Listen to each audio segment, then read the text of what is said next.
Sadhu, sadhu, sadhu. Namo tassa bhagavato arahato samma sambuddhassa. Namo tassa bhagavato arahato samma sambuddhassa. Namo tassa bhagavato arahato samma sambuddhassa. Homage to the Blessed One, the Worthy One, the Supremely Enlightened One.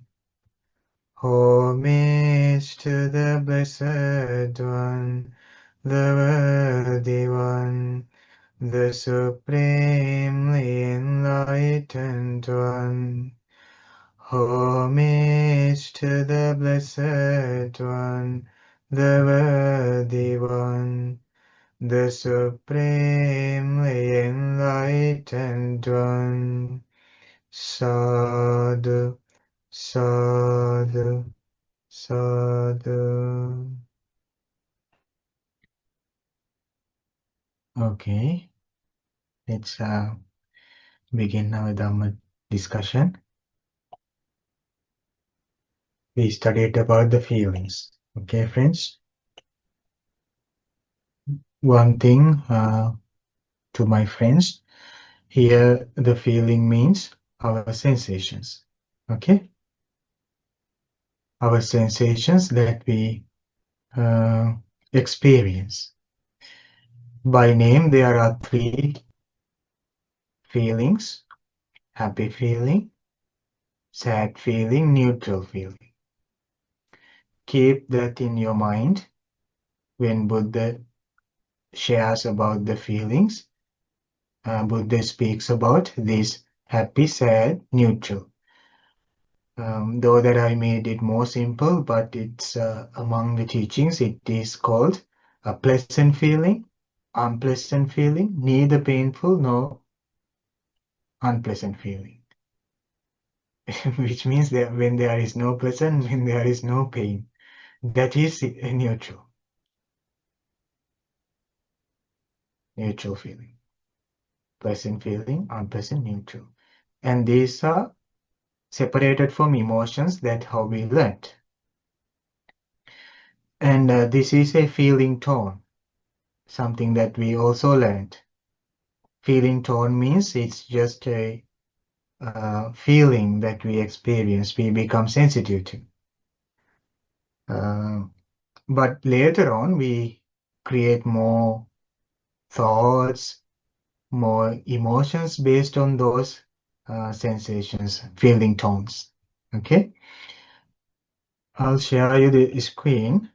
How Buddha taught about establishing mindfulness to the feelings. This discussion, especially this discourse, would be too much technical, but don't worry, we will go step by step until that it makes sense. Okay? I don't want to go deep into the suttas and make you confused, especially for the new participants that I'm getting week by week. So I want to make it sense because Buddha didn't want to teach something confusing. It said that the Buddha enlightened, so Buddha didn't have any attachment to the world, but he wanted to share the teaching to make it sense. Okay? I shared last week what the Buddha taught about developing mindfulness on feelings. A special sentence we studied. He abides contemplating feelings as feelings, ardent, fully aware, and mindful, having put away covetousness and grief for the world. So this will be the preparation. Someone is getting ready to observe the feelings. Because of this reason, I spent a lot of time by explaining, sharing what is the meaning behind this. Even though this is a simple, like 2-3 line sentence, but it has so many information packed.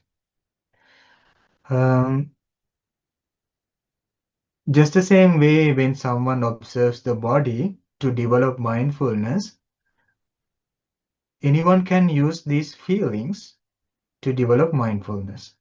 That is the basic idea in this sentence. And he say, this person, he or she, abides contemplating feelings as feelings. This means that person observes whatever the feelings arises in the mind to get the feeling just as it is, which means that person does not judge the feelings. That person does not analyze the feelings. That person does not measure, compare, or do anything about the feelings, but try to observe feeling as the feeling, which means that person need to possess a kind of clarity in the mind to do this, because this person does not want any distractions if that person wanted to see the feeling as feeling. Don't worry, I will go with more details later. But then Buddha say he need ardent. Ardent means effort, energy, like dedication for observing this. Fully aware and mindful. Okay, those are some practices. Having put away covetousness and grief for the world. I shared this again because I have some friends new to this discussion who joined only today. Now, Buddha say that person need to like to abandon covetousness and grief for the world. Why does that person do such a thing?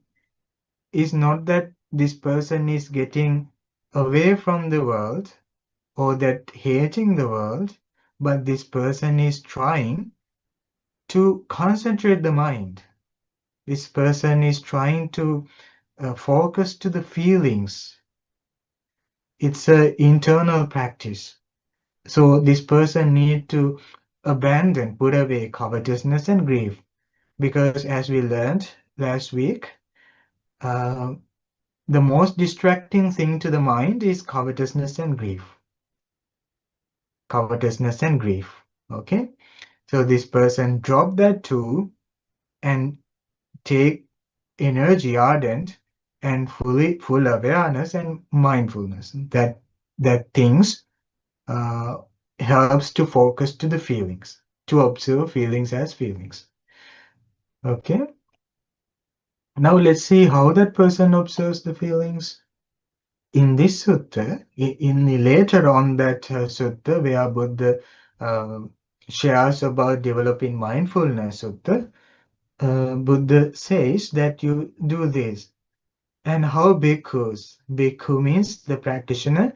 Does a practitioner abide contemplating feeling as feelings? Now, previously, he taught that this person need to possess these special qualities when that person is starting to observe the feelings as feelings.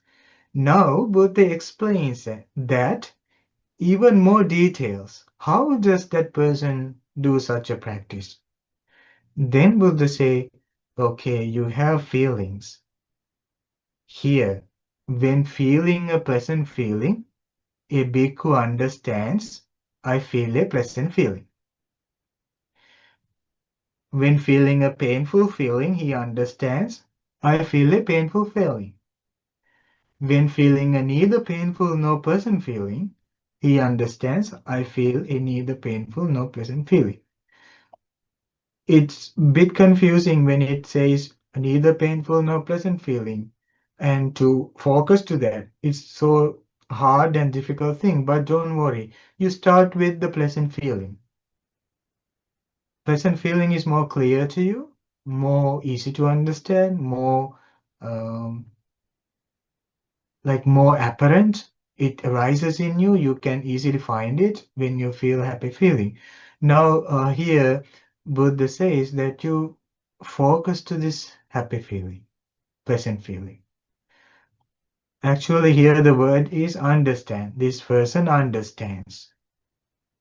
In Pali language, if you are familiar with the Buddha's language, in the Buddha's language, the original term among the texts is that this person is pajanati. Pajanati means the approximate translation is understands, which means this person very well know about this feeling.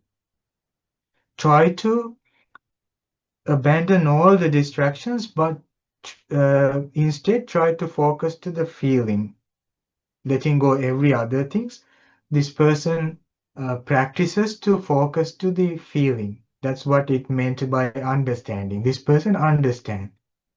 Okay. Now,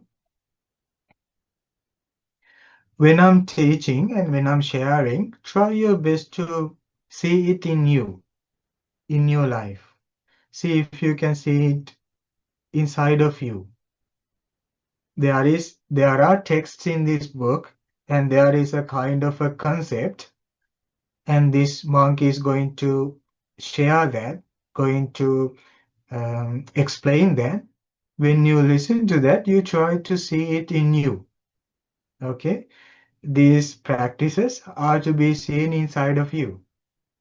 Then when you are trying to see the teachings inside of your life, if there is any uh, like any problem, any kind of distraction or any kind of struggle you get, you try to um, study about that more.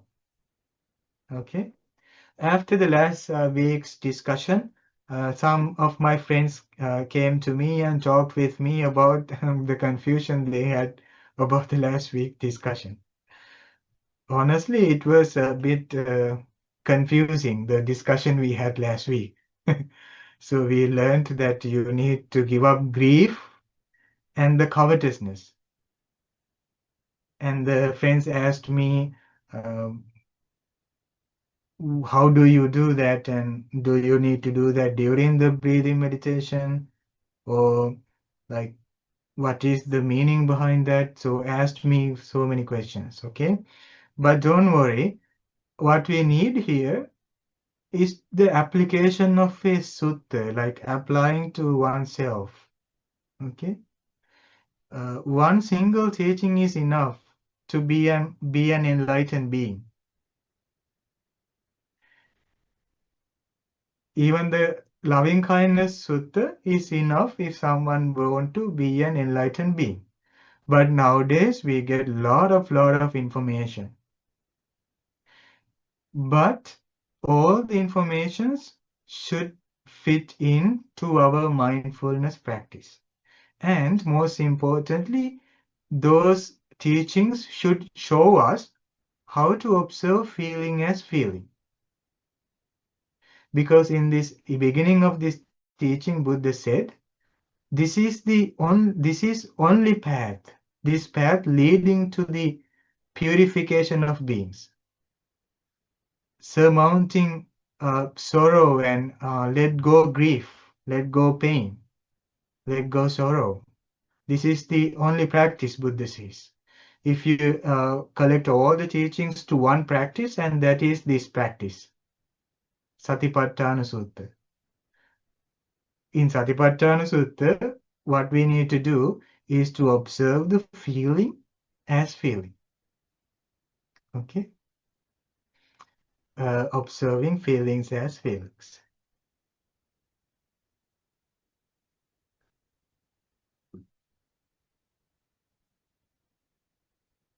Problem is this, how we do this. In our practically, in our day-to-day life, how we do this. Friends, you should find, how can I focus to feelings. This is the only instructions Buddha gives. He said that many people became enlightened beings by listening to this teaching. Okay, so feeling as feelings. How many feelings here? 3 feelings: present, unpresent, neutral. But about what do we feel? Regarding what kind of things we feel?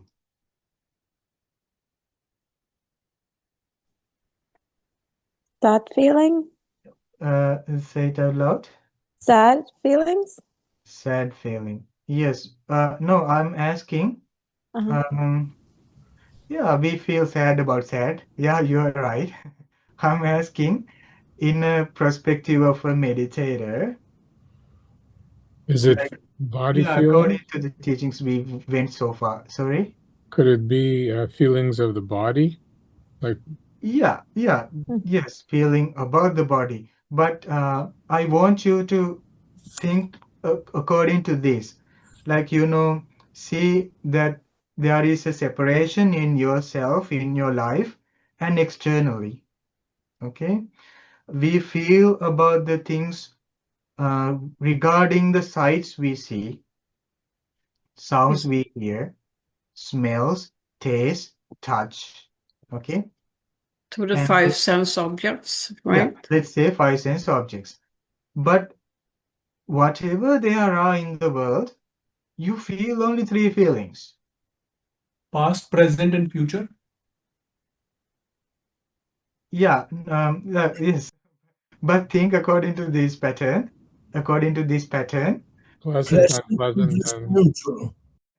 now just think that there are sense objects outside, and if we wanna enjoy, if we wanna be happy, if we wanna live peacefully, we experiences feelings.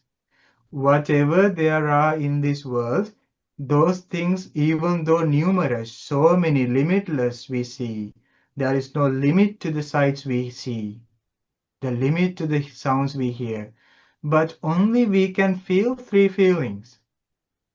It can be else pleasant, it can be unpleasant, it can be neither pleasant nor unpleasant. Okay? Now, these 3 feelings arises dependent on our senses and the external, the so-called sense objects. Okay? As long as the food is on the table, can we feel the happy taste?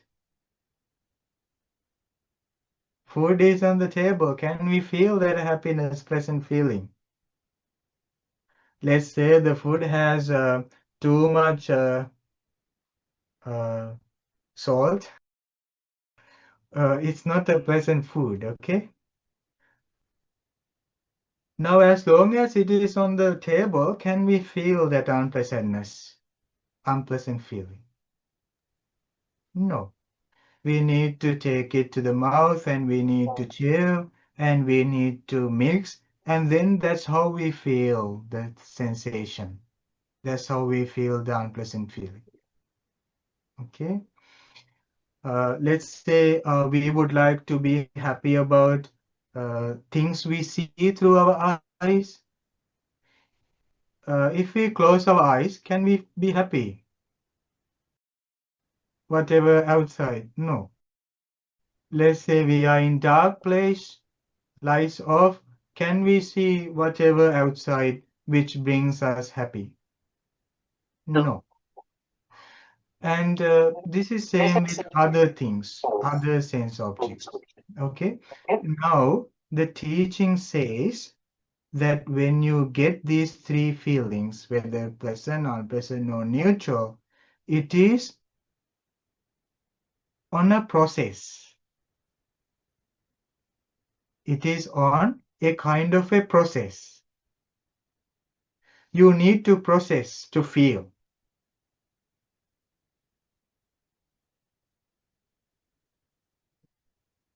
to be easy to understand, let's say you need a deep, happy, very joyful feeling.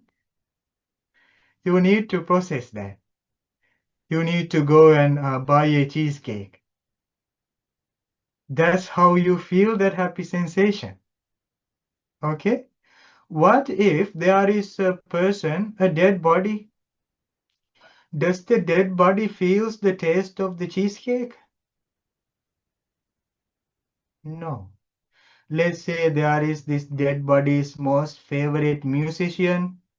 A musician is going to play a piano or violin very beautifully, but does that body feels that? So one more thing is important in order to feel also the process, but one more thing, what is it? You have to be alive. What is yes, should be Sense. alive. Now, what is the body, dead body lacks? What the dead body doesn't have? Consciousness? What is the dead body doesn't have? Consciousness, Bhante? Consciousness, yeah. Do we have consciousness? What do you think? Yes. Yes, we definitely have consciousness. That's why we see things, hear things, smell, taste, and talk. There is a consciousness. But in the dead body, there is no. So for this process, there should be consciousness. There should be eye, there should be sight, there should be consciousness.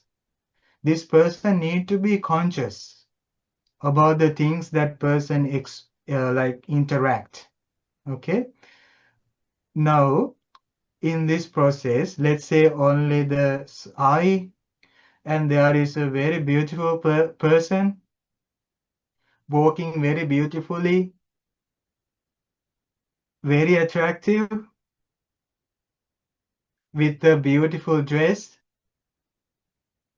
painted nails, painted teeth, maybe painted hair, and wearing beautiful, like let's say a beautiful picture of a person. Now what happens is that we have the eye, we see this person, the consciousness arises. In Buddhism, the consciousness is not solid, permanent, forever. It stays the same. Consciousness in Buddhism is arising because of conditions. It's a kind of a instance. Let's say for an example, now I want to see this person. What I do is that if I'm closing my eyes, I will open my eyes. Okay. If something on my glasses, I will clean the glass. Why? I want to see this person. Now Buddha say, when you have the internal sense object, when you have the external sense object, the consciousness arises. Doesn't say where it stays and from where it jumps into the eye, but it says because of the conditions, consciousness arises. What are the conditions? Can you guess? Eye and the sight. Two conditions. Because of the conditions, consciousness arises. Just like this, you put nutritions, and also water to a seed. What happens to the seed? Because you provide water and like fertilizers, it grows. Same way, when you have eye, when you see the sight, the consciousness arises and it grows. Now this process, what happens here, together with these three points, eye, sight, consciousness, is responsible for whatever the feelings that come to you. Okay. Now, what do I feel when I see a beautiful person? Thanks to my consciousness, I will feel pleasant feeling. I start to feel many pleasant feelings. Now, that's how the feelings arises. Okay. let's say that beautiful person escape, run away because I'm looking uglily. This person runs away and escapes. Oh, look, that person is looking at me always. So this person goes and hide. Now what happened to the person, the sight that I saw is no more. The sight is no more.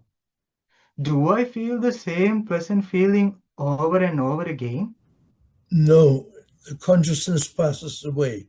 Consciousness passes, but more clearly, the sight passes. The person went. Person went and hide somewhere. Now I'm missing the sight. But I have good eye, I have my eye, I have consciousness, I'm not died. But I don't see this person, exact person that brought me the exact feeling, the pleasant feeling. I'm missing that pleasant feeling.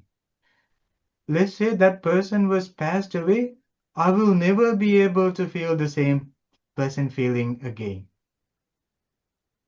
Why that person changed?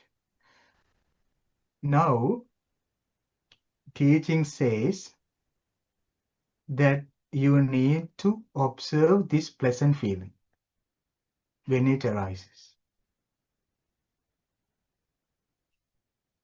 Okay? You are not observing that person. You are not observing your eye. You are not observing your consciousness, but you are observing that feeling.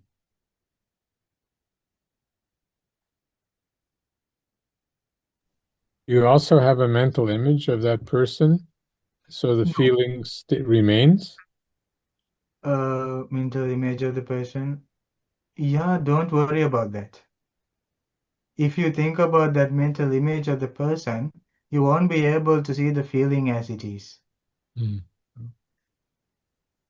Then next time when you see someone, you close your eyes and you find a happy feeling. And try to focus to the happy feeling. Can you imagine how hard is this? How difficult is this? Now, friends, I wanted to share that because Buddha says, there is eye, there is sight, there is eye consciousness, there is consciousness. Because it arises based on the eye, it is called eye consciousness. Now these three things are called contact.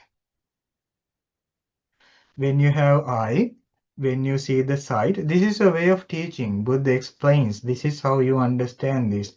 If you want to talk about the feelings, he say, you see that when there is eye, when there is sight, consciousness arises, and then these three things come together. That is called contact. Contact. Okay, there is contact, and because of the contact one feels. Now replace that person who I said that the beautiful person.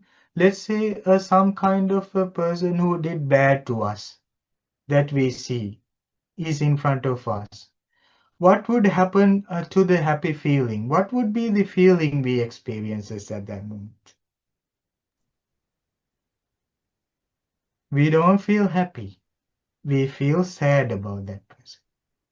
Because we see this person is someone who harmed me, tried to harm me. So we feel unpleasant feeling. Okay? And when there is no pleasant or unpleasant, Buddha says there is like the neutral feeling. Neutral feeling is also something based on something that we see. Something that we see. Let's say someone we don't know we see. So we feel neutral. Okay? Now the feeling, there are pleasant feelings, unpleasant feelings, neutral feelings.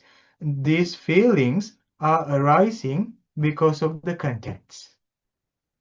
Contact. Okay?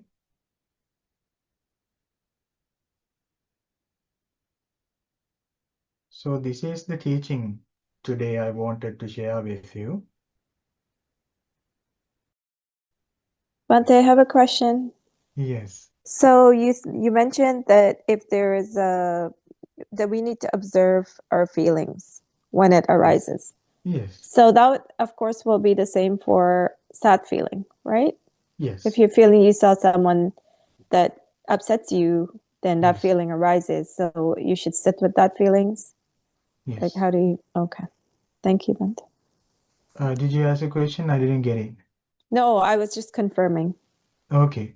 Okay. that the sad feeling, that we need to observe the sad feeling as well, because you said for the pleasant feeling, the lady in the dress brings the happy feeling, and we need to Yes. observe that feeling. So I'm asking if that's the same for sad feeling, unhappy feeling. Yes. Yes. Okay. Yes. Thank you. Because let's say this beautiful person gets angry at us. Now we don't feel happy feeling. We feel sad feeling. The same side that we saw changed and showed us a sad feeling.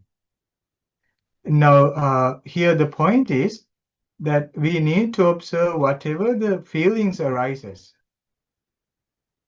Whatever the feelings arises, we need to observe one by one by one. When they are like, you don't need to be perfect. This is the most difficult, most important thing to understand, and why people find it difficult to observe the feelings is because people start by expecting what is in the teachings, and I will be perfect on this in the first try. Bhante, Yes. is there not a moment of contemplation if you observe the feeling in your feeling? Very good question, Manfred. Contemplation here should be seeing the feeling as it is, Yeah. not like thinking over it, but to to focus only to the feeling and letting all the other things go.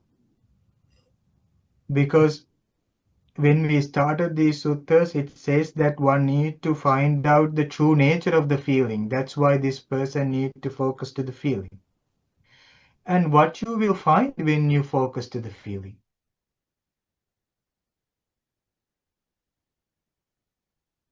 Will you ever gonna find a complete, permanent feeling? No, you won't find that feeling to be permanent. That's why Buddha says to see the feeling just as it is. I mean, he say you observe feeling as feeling. Why? Because to show you how fragile is the feeling, how unreliable the feeling, how dangerous is the feeling. Why? Because we normally, with our ignorance, spiritual blindness, we don't see that the feelings are arising and vanishing. We just perceive the feelings as solid. That's how we learned, that's how we teach, and that's how we born with. We born with that.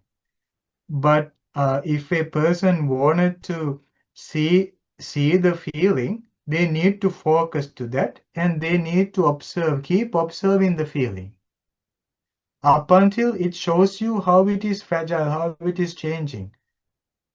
Okay, this is the best. This is very important question I wanted to ask you. Why these feelings are changing? Why these feelings are not solid? Why these feelings are not forever? If I ask you, do you have the same feeling that you had when you saw while you were young, when you saw your favorite toy? Do you have that happy feeling just now?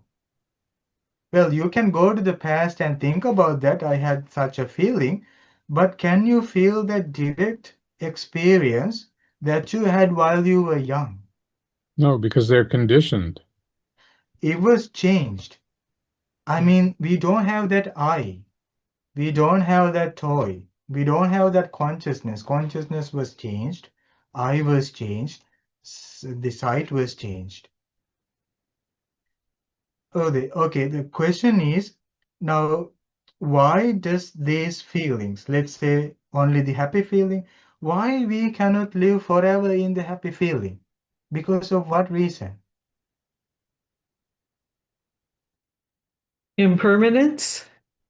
Yes, impermanence, but yeah, it is because of impermanence. Now you see, I have the happy feeling, but why I cannot make it permanent?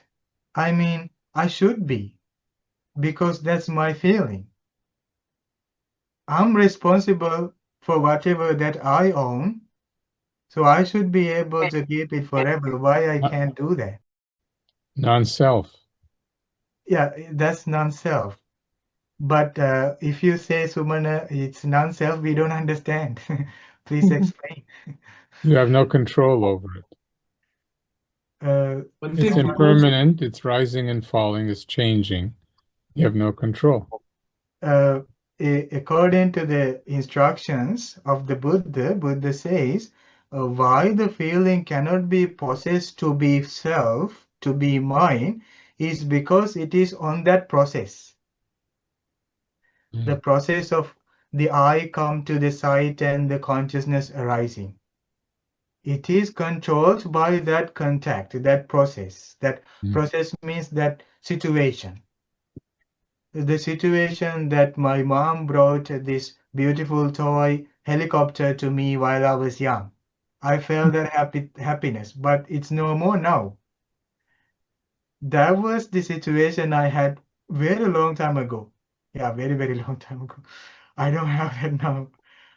It was changed. Now I have this. Now I'm feeling this because of the contact.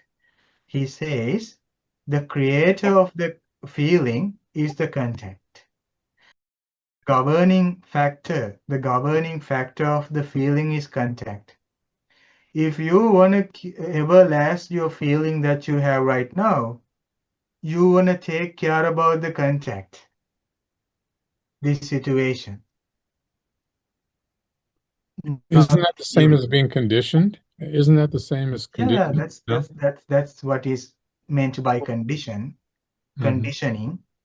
But what I want to share you is that the real reason behind the feeling. Now, what happens when this person observes the feeling is that this person sees, experiences, and mindfully observe this feeling is impermanent and this feeling is depend on the contact. That's what this person sees through the mindfulness. Oh, because I saw that person that day, I felt that happy feeling. And all of a sudden, because I'm looking at that person got angry. And then my feeling changed. I received unpleasant feeling. And I looked somewhere else, then I felt neutral feeling. Okay. Now in this moment, you see the screen, you see me, and you have your eye. The consciousness arises, there is this contact, and you feels. After ending the discussion, you don't see me. You have your eye, you start to see different things. So the pleasant feelings, unpleasant feelings, neutral feelings arises. Okay. Yeah. If you are suffering, let's say if there is a person, the X, Y, Z or someone person, there is sadness in that person, worrying too much, so live so miserably in a very painful situation. Should find out what contact brings me this painful feeling, and then you start working on the contact, trying to remove that contact. Okay. So yeah, the point here is that our feelings, whether it is happy, whether it is sad, whether it is neutral, is controlled by contacts, like contact of eye, ear, nose, tongue, body, mind situations. And then the feelings arises. And when we observe the feelings, we see these feelings are not permanent, and those feelings are under the control of the contacts. That's why I have these worries. Would they say the feelings did not made by yourself? Feelings did not made by someone external. Feelings did not made automatically by chance. But because of the contact, one feels. Even though someone criticizes, I hear the sound of the criticism and the consciousness arises, I start to feel unpleasant. That criticism is not because that I am doing, because I don't expect anyone's criticism. And it's not because that someone else is criticizing, like let's say insulting. Criticism can be like a little bit dangerous to say, like no one criticizes here, but insults me. Someone insults me. It's not because of that person that I'm having pain. Not because of me that I'm doing the pain. Not that person is making me painful. It's not by chance that I'm having pain. It's because of conditions. I had my ear. The sound came to this incident. I had my consciousness, and then I felt.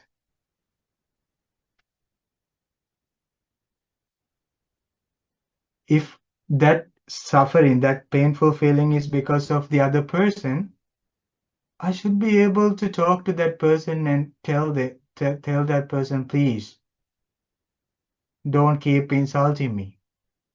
But the next day, another person would insult. You see, it's not a problem with the people that we live with, not with our ear, problem of ourselves, but it's because these conditions. There is ear, there are sounds, there is consciousness, and then that's how I feel unpleasant feeling. If you see this way, you see the truth, you see the correct way, then you will find so many opportunities to solve problems in life. Because we are seeing that person bringing me suffering, I start attacking that person. But the problem will stay forever.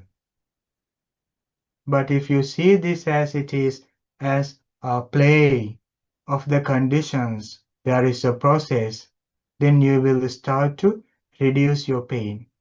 Some people shared with me, oh, because I'm ugly and I'm foolish and I'm bad, I suffer. Some people say, oh, because of that person ugly, that person bad, I suffer. No. I say, is you had an ear, you have the ear, you had the sound, you had the consciousness. That's why you felt. It's gone now. Just forget about that. Go and listen to a song. You will start to feel happy feelings again. Then that person say, no, I don't let go of that unpleasant feeling because that person did that to me. Again, fall back to that view. Fall back to the ignorance, like unwise thinking. Okay. Thank you so much for joining me in the discussion. Sadhu, sadhu, sadhu. And let's share these merits of the Dhamma discussion with all the human beings who are suffering and all the other beings who are suffering because of the world war. May everyone in danger be safe by the power of this merit. May everyone in suffering, may they release from that. May everyone will be safe and protected, and may no harm come to them, no sadness come to them. May every one of them, may everyone in the world rejoices in the peace, and may every one of the beings in this world, may every humans in this world be protected, and may every one of them live peacefully. Sadhu, sadhu, sadhu.